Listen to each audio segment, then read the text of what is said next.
said we really got to just put our head down and just keep fighting a good fight, man. Caitlin Clark, first half was unbelievable. I thought they was going to honestly go down there to Atlanta and put it on them, bro. Caitlin Clark started off hot.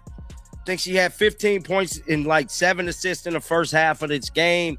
And the whole second half of the game, Stephanie White completely abandoned the Caitlin Clark style offense, went back to relying on running the offense through Kelsey Mitchell. And unfortunately, that was just not enough. What looked like a routine coaching decision at the 35-second mark quickly became one of the biggest storylines surrounding the Fever. Stephanie White's first-half offensive adjustment immediately drew attention, but Carl Smesko's response sparked even more discussion, leaving fans wondering if something bigger was happening behind the scenes. The timing, the execution, and the team's reaction all fueled speculation. Was this the adjustment that finally unlocked the Fever's offense? Did Smesko's comments reveal a deeper truth about the team's identity? And why did this moment feel like it could shape far more than just a single game? Is over. This thing is over. I don't care what Caitlin Clark gets in front of the mic and says. Caitlin Clark checked out. She's done with Stephanie White, man. She's not going to get in front of the podium and absolutely slam Stephanie White the same way Stephanie White throws her under the bus routinely. There's already a huge smear campaign going on versus Caitlin Clark. If she gets mad that a ref doesn't call a foul, she's a horrible person, all of this stuff. So she can't really say anything publicly about Stephanie White, letting it be known like, yo, the coaching stinks, Kelsey won't pass the ball, all of this stuff. If there's one thing that frustrates basketball fans more than anything, it's watching a team find a formula that works, dominate with it, and then abandon it before the final buzzer. That's exactly the debate surrounding the Indiana Fever after their disappointing loss to the Atlanta Dream.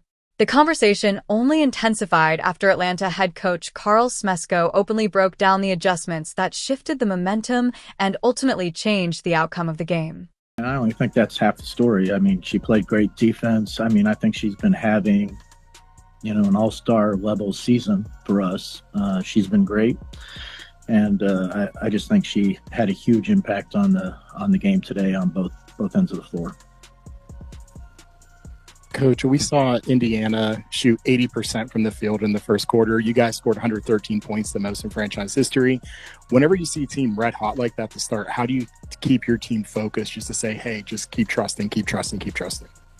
Yeah, I mean, we just flat out said, hey, they shot 80% in the first half. Just keep guarding.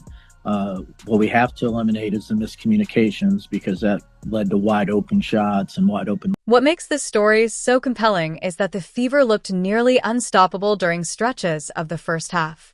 They pushed the pace, generated quality open looks, and consistently forced the defense out of position with crisp ball movement. Most importantly, Caitlin Clark appeared to be in complete command of the offense. Every possession flowed naturally, and the team played with a rhythm that made them look difficult to stop. Sun's outside, the birds are chirping, and there's a section of the fan base that have woken up today and said, you know what? It's time to fire Stephanie White. I've held off as long as I possibly could, but after a good night's rest, I think it's time.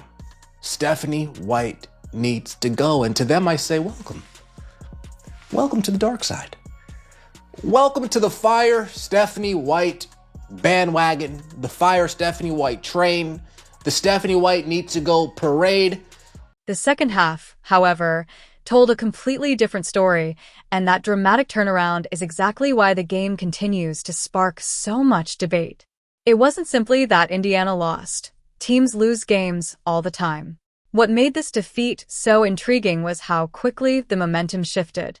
A team that looked confident, composed, and in complete control during the first half suddenly struggled to generate the same rhythm, leaving fans questioning what changed and whether the turning point came from strategic adjustments, execution, or something else entirely.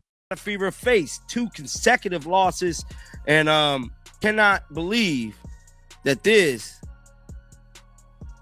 has become a thing, bro. At this point in time, the way the Fever is playing, the way the offense shifts from back and forths, and this is ugly to see. The Atlanta Dream had all 5 players in double-digit points today. once again, another consecutive game where their starters had consecutive